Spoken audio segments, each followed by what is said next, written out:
Hey, what's up? My name is Dave, and as you know, I interpret everything. Today I'm going to be interpreting Time Cut, a brand new sci-fi thriller film found over on Netflix, blending the concepts found in time travel adventures with the slasher subgenre of horror. In this particular story, you got Lucy, played by Madison Bailey, who accidentally travels back to the year 2003, the year a serial killer ravished the town, murdering several people. One of its victims is none other than the sister that she never knew, so she decides to risk destroying the space-time continuum in order to save her sister's life. Fun fact! No, you are not experiencing deja vu, and no, you don't need to have a time machine in order to travel back in time to see this film in 2023. Instead, all you gotta do is actually just turn off Netflix, go over to Amazon Prime Video, and watch a film called Totally Killer, which came out last year, starring Kiernan Shipka as a teenager that goes back in time and attempts to stop a serial killer that ravished her town years prior. I'm not kidding. What we have here is something that feels a lot like a plot that is so eerily similar to one another. I'm super tempted to say that it is a straight up ripoff of one another, and a piss poor attempt at one at that. But even saying that this is the penny saver version of Totally Killer is giving this movie way too much credit, as a penny saver version would be a step up from Time Cut, which never fails to lose my attention. One of the reasons why Totally Killer was as fun as that movie was because it was so incredibly self-aware with what it was. It knew how silly the concept was, so the tongue-in-cheek jabs were great.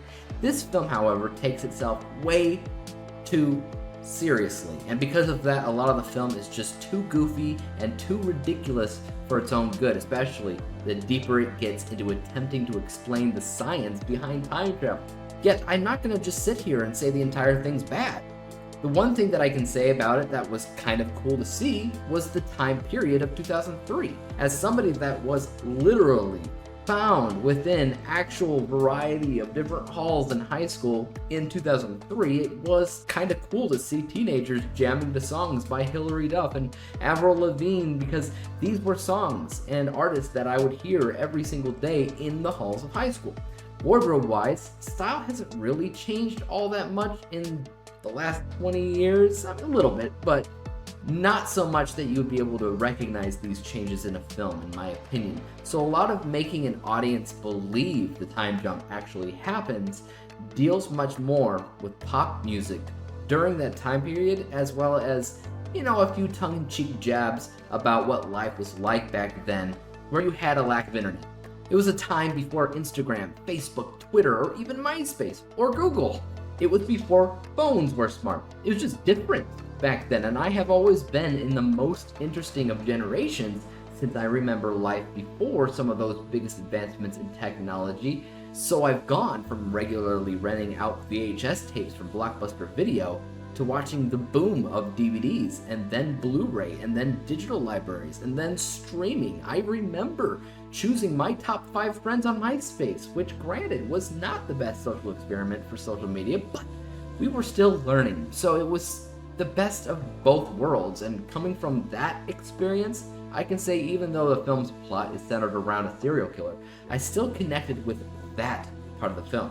So that is something, but it's not good enough to fix the film as a whole, which just doesn't get far past just plain adequate for what it was and what it was trying to do, because in my opinion, this movie is boring, it is uninteresting, the characters are technically fine, but again, they're forgettable because you just don't care. The film never really gives you the time to care, so at the end of the day, I'm going to give this film a letter grade of B+. It's fine enough as a film that's attempting to tell a bare bones story, one that we've all seen before, and everybody does what they're asked to do, technically speaking, but never any more than that. Everything feels safe in this film, and again, super forgettable. But what about you guys? Have you seen Time Cut over on Netflix? Are you a fan of this one? Are you not? Did you see Totally Killer? How would you compare the two? And because my camera cut off at the end, here is my AI voice saying peace out. So peace out. Don't forget to like and subscribe.